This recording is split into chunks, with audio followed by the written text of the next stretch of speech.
أعوذ بالله من الشيطان الرجيم. بسم الله الرحمن الرحيم. والنازعات غرقا والناشطات نشطا والسابحات سبحا فالسابقات سبقا فالمدبرات أمرا يوم ترجف الراجفة تتبعها الرادفة قلوب يومئذ واجفة أبصارها خاشعة يقولون أئنا لمردودون في الحافرة أئذا كنا عظاما نخرة قالوا تلك إذا كرة خاسرة فإنما هي زجرة واحدة فإذا هم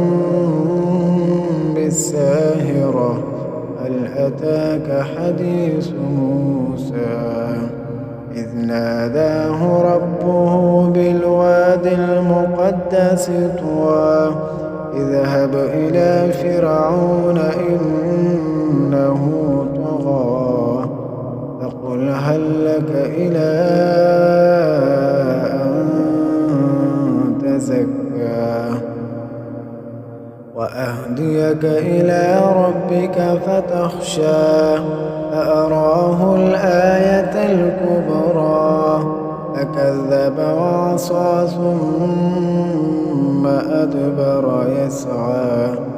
فحشر فنادى فقال أنا ربكم الأعلى فأخذه الله نكال الآخرة والأولى إن في ذلك لعبرة لمن يخشى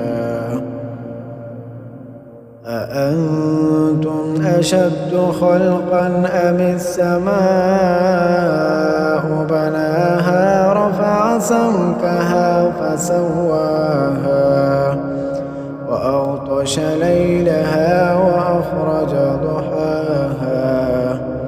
والأرض بعد ذلك دحاها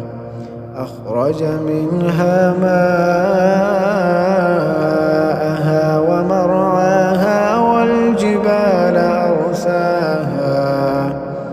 متاعا لكم ولأنعامكم فإذا جاءت الطامة الكبرى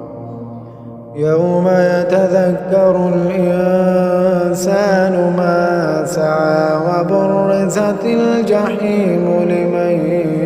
يرى فأما من طغى وآثر الحياة الدنيا فإن الجحيم هي المأوى وأما من خاف مقام ربه ونهى النفس عن الهوى